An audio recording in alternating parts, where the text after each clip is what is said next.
talked earlier about how sometimes Allurin is one of the slower decks. It has a lot of resilience. Probably the biggest weakness in Allurin is that it's a little soft to counter Magic. So against blue decks, sometimes it can be a difficult matchup to win.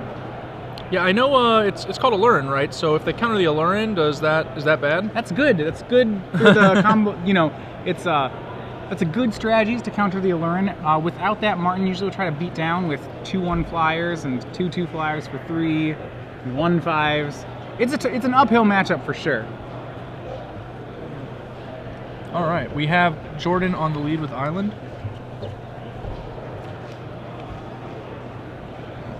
And Tropical Island for Martin Goldman-Kirst.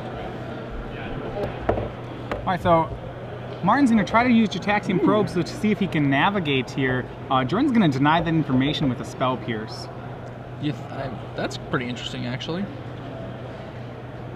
Yeah, so it looks like he has an excess Spell Pierce in his hand, perhaps the incentive to go ahead and trade it off right there. That makes a lot of sense. Yeah, certainly the second Spell Pierce loses some value here. Martin's going to go ahead and fetch right away. Right now, at this point, he doesn't really know what his opponent's on. It could be a number of decks. All of them are decks that are tougher matchups for him. Yeah, when I see Basic Island Spell Pierce, I think I kind of default towards Miracles. That's like the most common deck to feature those specific cards. But it obviously could be a variety. It could be Stoneblade even. Yep. And especially with that uncracked fetch land, Jordan is hiding his deck choice for the moment. So Martin fetching a second dual land, now has access to all of his colors. Well, not red, but the deck typically doesn't cast red spells. He's going to go ahead with Coiling Oracle, kind of the go-to 2-drop of the deck. And also a big tip-off for Jordan as to what's actually going on here. Yeah, there's really only one deck in Legacy that plays Coiling Oracle. If Jordan has done his homework, he'll now know that Martin is on Allurin. Jordan has a Wasteland, declines to go for that, plays a Volcanic Island down instead. Looks like he's going to be planning on Vendilion clicking. Alright, so he leaves up the mana for Vendilion click. We see here Martin just going to continue on land drops. In his hand, it looks like we do have a copy of Dreamstalker along with Intuition and Eternal Witness is the weapons he has right now. Remember, the game plan for him is going to be to resolve the Allurin. He's going to have to get it through a fair amount of counter spells. Martin does have access to 4 Force of Wills to try to protect his own Allurin. He also plays 4 Cabal Therapies in the main deck. So those are the ways he pushes the spell through. It's going to be really important that he actually identifies what Jordan's playing in order to maximize those Cabal Therapies, obviously. The fact that Jordan's kind of playing a Rogue Brew helps him a lot in that regard. Yeah, so he's not sure exactly what to expect for Disruption. For those of you watching, the cards he has are Vendilion Click, Snapcaster Mage, Force of Will, and Spell Pierce and Izzet Charm as his interactive spells here. I imagine he's not going to be Cabal Therapying Izzet Charm without a heads up. That was my thought as well. Coiling Oracle will start some beats, putting Jordan down to 19. It's pretty rare that Allurin can add up to 20 damage with just its creatures. It really is a straight combo deck in most matchups. Yeah, I think the pressure from the creatures really functions mostly to make the opponent actually do something, giving you a little bit of a window, you know, make them spend a mana or two to handle a creature that might actually be starting to become a little threatening, and then you maybe make a maneuver. I like the patience here of Jordan not to play the Vendilion Click during draw step. He's going to go ahead and end step the Vendilion Click, and now he'll get to know what's going on in Martin's hand. Yeah, he did accidentally reveal a Force of Will as he cast that Vendilion Click as well, which is troubling because, as we mentioned, Martin has access to Cabal Therapy, so a free hit on Cabal Therapy is a pretty solid game. That said, Force of Will was already high on his list. Yeah, it's very possible Force of Will would have been what he had named, but now there will be no suspense in it. In response to Vendilion Click, Martin's going to cast Intuition for 3 Cabal Therapies, which a really strong play as it puts 2 therapies in the yard. That's going to allow Martin to really clear all the counter magic out of Jordan's hand. Yep. The tricky spot is he'll need 2 Allurins in order to make the Vendilion Click not pretty important here, but it looks like that's exactly what he has. I think he has 2 Allurins, Dreamstalker, Eternal Witness, and the Cabal Therapy he just searched for. And those are the 4 cards he's in. Jordan's got to be a little careful here. He doesn't want to give Martin the 4th land if he can at all help it. Right now it looks like Martin still is close to having the the combo on the next turn. He has the Alluring, but he currently doesn't have a way to start the chain once he resolves Alluring. He doesn't. Yeah. He does have a Eternal Witness to grab a fetch land, so he can actually navigate his way to the 4th land the long way, right. as you like. And that's also another creature for the Cabal Therapies in the graveyard to be flashback. But considering he has Dreamstalker, he probably won't be throwing away an Eternal Witness anytime soon. Yeah, Eternal Witness is one of those, I think, pretty high on the list for cards that Jordan's going to take with this Mendelian Click. And that's going to be the one that goes. So now Jordan will have to fight his way through a bunch of Cabal Therapies, which, as we've seen from his hand, it's not really set up to do. He has a Spell Pierce and a Force of Will, and a Swords to Plowshares, and a Wasteland. The Wasteland can obviously help that Alluring stay off the table, and I imagine we'll see Wasteland getting cracked on one of those duels this turn. Alright, so on his untap, Jordan has a couple options. He's going to go ahead and Swords the Coiling Oracle right now, while Martin's untapped. That Coiling Oracle represented a possible Cabal Therapy. I like that play, but it's obviously pretty tricky against Alluring considering it's a deck filled with creatures, so each one will, inevitably threaten another Cabal Therapy. Yeah, it just buys him time as opposed to actually stopping the therapy altogether. Yeah. With that said, Jordan's now going to start putting a little bit of a clock on them. The Vendilion Click will put Martin down to 16 life, and then Jordan plays the namesake of his deck. It's going to be the Standstill. It's a really nice card to have here, as Martin's not actually threatening to kill him, and the cards he draws will help him refuel against Cabal Therapy. Alright, so Cabal Therapy's cast. Standstill is a card, you play it when you're ahead on board and try to lock up the board because of it. The first one is going to name Force of Will from Martin, and he actually sees in Jordan's hand that's 2 Brainstorms, a a Geist, and a Spell Pierce. Yep. And so since he doesn't have another creature, Martin can't cast any more therapies at the moment, but every creature is going to represent another Cabal Therapy. It looks like his Brainstorm may have missed land. I don't think I see another Cabal Therapy, but if he's actually Brainstorm locked himself, that's going to be a huge swing for Jordan. He can jam Geist of St. Traft this turn and be threatening lethal in pretty short order. Yeah, it does seem that Martin has Brainstorm locked himself. That means his top 2 cards are both non-lands, so this 2-land situation is going to continue for a while here. And Jordan's going to pounce on the advantage, playing Geist of St. Traft, and now has 9 power on the board. That's a 2-turn clock. Martin with very few ways to interact. He's drawn another copy of Alluring. He's going to have to cast the Dreamstalker defensively here, right? Yep. Yep, remember Dreamstalker returns any permanent to its owner's hand, so he's going to cast Dreamstalker and then cast Therapy there, after replaying the Underground Sea. Yeah, he strips the Brainstorms, leaves the Spell Pierce and the Swords to Plowshares behind. Yeah, the question will be whether or not he uses that Therapy to take the Swords to Plowshares out of Jordan's hand.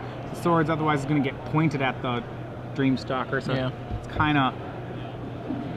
Almost certainly. It's the same both ways, yeah, so it's going to be Swords. That does give Martin a life point.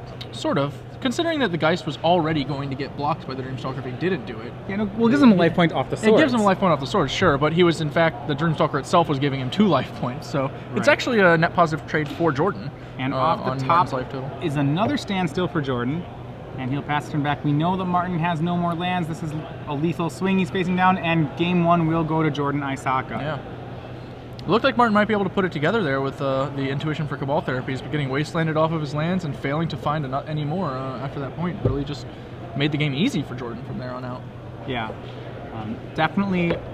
One of the weaknesses of the Alluring deck is how much investment the engine takes. He plays Imperial Recruiters, Coiling Oracles, Dreamstalkers, Cavern Harpy, Allurins. So Allurins, a fair number of cards that actually don't do too much on their own. So when they're playing off the top of the deck, Allurins's oftentimes at a disadvantage against a deck like Blue, White, Red Landstill. Which I would say there's not a bad card in the deck.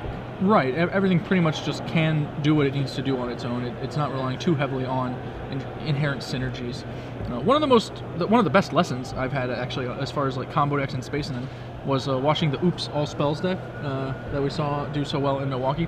That's a deck a lot of people have talked about when Balustrade Spy and all those guys first came out. And one of the actual tricks to the deck is taking up as little room as possible with your kill condition, because you need so many spells to actually start going off. Ritualing into a Balustrade Spy from no lands is no easy feat. Charbelcher's got that Taiga to help them out. You can't afford that. So that deck has gone through so many iterations as people try and compact the combo as tiny as possible. And, you know, that's where the deck is going to derive a lot of its power. And Allurin suffers from a similar problem. It has so many pieces that you need to have. And, you know, once you start going off, obviously you can go off from a relatively small setup. But at the same time, your deck is filled with cards that aren't useful until you're killing the opponent. All right, so let's look at the sideboard here. Obviously, this is a tough matchup for Martin. Most Force of Will matchups are a little difficult for the deck. He does have those 4 Cabal therapies to help him through the matchup, but among the things we have here in the matchup, he does have a full set of Thought Seizes as well if he really wants to go for a disruption plan. Outside of that, most of his cards are targeted for creature decks, so that's really the only weapon he gains against control. Yeah, his sideboard actually looks like it. You would think he had Living Wish in his deck based on the look of it, but he obviously doesn't. He's boarding in a lot of 1-of Silver Bullet creatures to maximize with Imperial Recruiter. So kind of a long way to gain access to these creatures, but the Thought Seizes will almost certainly come in as he needs some way to figure out what's going on to maximize his Cabal therapies, and because if he can get rid of Jordan's counter magic, he can obviously, you know, try and resolve an Allurin and actually kill him outright. So here's one of the dangerous parts of the matchup is Martin likely needs to board in he doesn't know it, but Fire Spouts and Go for the Throats might be something he needs to board in, as Jordan's deck on the sideboard has full 3 Meddling Mages in the matchup. Ooh. In the main deck, Martin has no way to deal. He has one way to deal with a resolved Meddling Mage, and that's a 1-of Venser Shaper Savant. So if Meddling Mage comes down naming Allurin, it's possible that Martin will get locked out of the game by it. Yeah, that's definitely a very real danger. And while it's kind of reasonable to go into the Venser once you get the Allurin, like, Venser is not the free roll, right? You've got you can't really do a lot once the Meddling Mage is on the table. It will slow you down by a full turn. Okay, so we also have a 1-of Wear Tear coming in out of the board. And he has 2 Surgical Extractions that he could also board in here. So there's a lot of cards that I think Jordan could be using this matchup. Surgical, I don't know if it comes in this. He doesn't actually have discards, so stripping combo pieces is probably not good enough. His Flusterstorms are not as good as something like a Spell Pierce would be, and he already has the full amount of Spell Pierces, so no need to worry about that particular card coming in. I imagine we're going for like just the Wear Tear and the Meddling Mages, right? Yeah, I think Wear Tear and Meddling Mages are the obvious picks here. The other cards that he can board in are probably worse than what he has in the main deck. His main deck seems pretty skewed in his favor here, I think, actually. Even things like Is It Charm and Engineer Explosives, which aren't great in some matchups, seem pretty reasonably positioned here. An Engineer Explosive just sitting in play can actually make things kind of awkward for Martin, depending on what count it's on, as he'll have to sequence himself very carefully with stuff like Cavern Harpy and Dreamstalker. What you have to know about Allurin is that it is primarily a discard-based disruption deck as opposed to a counterspell-based disruption deck. While it does have 4 Force of Wills, its tool in this matchup is going to be its 4 Thought Seizes and 4 Cabal Therapies. That's one of the things I like about Engineer Explosives as a weapon against it. It's something you can actually put in play, and regardless of how many Cabal Therapies he finds or how many Thought Seizes he draws, he actually has to, you know, construct a sequence that beats an in-play Engineer Explosives. You can't just ignore it. That's what's so good about these cards like Engineer Explosives and even Meddling Mage. They're things that he can cast. They're not things he has to keep in his hand. Right. I'm a big fan of cards like that in Legacy in general. I've been running Aetherstorm Canonist in the sideboard of pretty much any deck that has a white in it for quite some time. Just because I really like how it affects the opponent's play, and, you know, beating for 2 is no slouch either.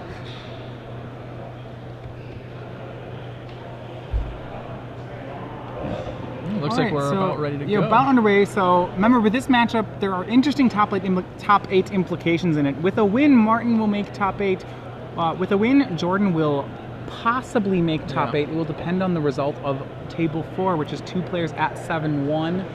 In theory, Jordan could win and get as low anywhere. He could get 9th with a win. He could get 8th with a win. It'll be close. Yeah. It'll really just depend on what they actually decide to do, and if their match is already finished, then we would, know the result. Perhaps they chose to just draw and coin flip themselves on Martin's fate, as Martin, of course, has himself done. Well, it's interesting because that's not like when players do that situation. It's not both players that are coin flipping themselves on Martin's fate. It's only, there's one guy at the table who is very, very happy with the draw and ready to do it. Whichever guy was in 7th. The one in 8th is taking a larger risk when he draws. Yeah. Yep. Depending on the distance between tiebreakers, it can be anywhere from, a very minor difference in risk to a very significant one. And even in Jordan's situation, right behind, say he does win and Table 4 doesn't draw, he could also get breaker jumped by the table behind him, which actually features one of our previous Star City Legacy Open champions, a Feline Longmore, has an outside chance of jumping into the top 8 as well. Yeah, it's unlikely considering Jordan's tiebreaker strength, but it's a real possibility. You hang around tournaments long enough, you will see some crazy tiebreaker jumps. All right, so both players looks like they've kept their 7. Martin's going to go ahead and lead on Verdant Catacombs, not cracking it as of yet. So it looks like Martin's actually on 6, I think. We will check there. Relic of Progenitus has come in for Jordan Aisaka, and that's his turn 1 play. That's an interesting bring-in. Perhaps, he saw that intuition for Cabal Therapy, realized that's a little, kind of scary. There's an Eternal Witness as well that can actually, loop back some combo pieces. But and you're right, Martin is on a 6-card hand here. He looks like he has boarded in Go for the Throat in the matchup in anticipation of Meddling Mage. Oh, good call. So if it was Aether Stone Canonist, he'd be out of luck. Yeah, a heads-up play by Martin. So the choice of Go for the Throat, I think, is fairly interesting. He picked that over something like Doomblade or Smother in the spot. And especially with a card like Aetherstone Canist, I suppose the idea he has Harmonic Sliver for anything that isn't artifact, so Go for the Throat hits anything that Essence Sliver does not hit. I think maybe the idea is also he wants to be able to kill problematic black creatures, not so much that stop his combo, but also, something like Bob is a reasonable target. A lot of decks like Grixis Tempo can bring in Bobs and actually use that to fight combo. Is there a reason to pick it over Smother, say, for a 2-mana kill spell? I'm sure there is one. I Martin's mean, occasional utility against a Reanimator deck, for example. I don't know how relevant that actually is, but that definitely could be something. All right, I'll give that one. I'm sure there are reasons, perhaps. Yeah. Maybe he's killed some Bloodbraid Elves in his day. Cabal Therapy is coming to play. It's been named Geist of St. Traft, which Jordan's a little light on. Yeah, Jordan has 2 Meddling Mages, a Force of Will, a Snapcaster Mage, and some lands. This is going to be a difficult hand for Martin to beat, as he did board in a Go for the Throat for Meddling Mage, but he didn't board in 2 Go, or he maybe boarded in 2 Go for the Throats, but he doesn't have them both in hand yet. If he brought in the Fire Spout, perhaps he's got a great answer to double Meddling Mage, but we haven't seen that yet, and I don't really have a reason to expect it. I mean, he saw a Geist of St. Traft, but I feel like he doesn't want to transition into being this answers deck. He's just trying to force his combos. Yeah, and thanks to that Relic of Progenitus, Martin is basically on a double mulligan here. Relic was able to, just by tapping, to eat the Cabal Therapy, so Martin was not going to be able to flash it back. That coupled with the fact that he missed on the first Cabal Therapy means he's now down 2 cards, and it looks like Jordan's going to go ahead and go for a Meddling Mage this turn. Not surprised to see that. Now, the first Mage, I have to think, is going on Alurin. Yeah, that seems like the most likely call.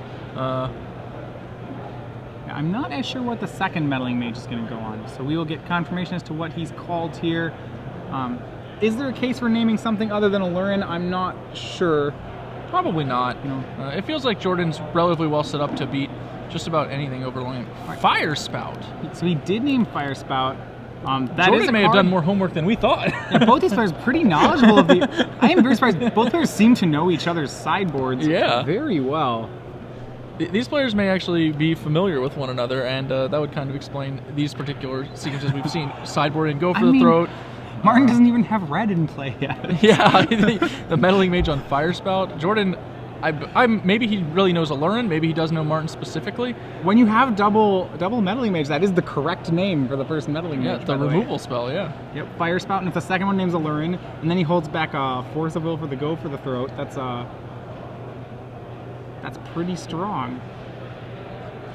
All right, he's going to play Mishra's Workshop here, or Factory, Mishra's his manland here, and then swing Meddling Mage for 2, that puts Martin down to 17. And then he will cast a second Meddling Mage. We'll check the call on this one. Go for the Throat. Stone Master. Just get them all.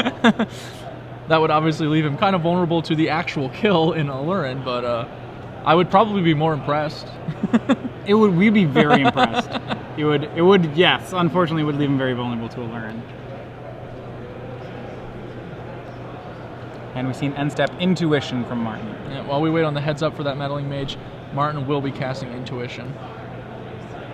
So with these pair of meddling mages on Fire Spout and Allurin, the question is, what does Martin go for here? Oh, he goes for Allurin. Yeah, I think his game plan is to use that Go for the Throat in his hand to take care of the meddling mage, which has Allurin written on it, and then try to resolve Allurin. What we know here is that Jordan does have Force of Will at the ready. Martin will need to find another blue card to turn on his own Force of Will back. Or another copy of Go for the Throat, or Cabal Therapy to clear the way. And he's not actually under a huge amount of pressure right now, so he can wait. He actually is not forced to do anything. And it looks like that's exactly what he's going to do. Yeah, so what Meddling Mage is doing great double duty here. It provides the hate cards for Martin's combo, and it also provides pressure for Jordan.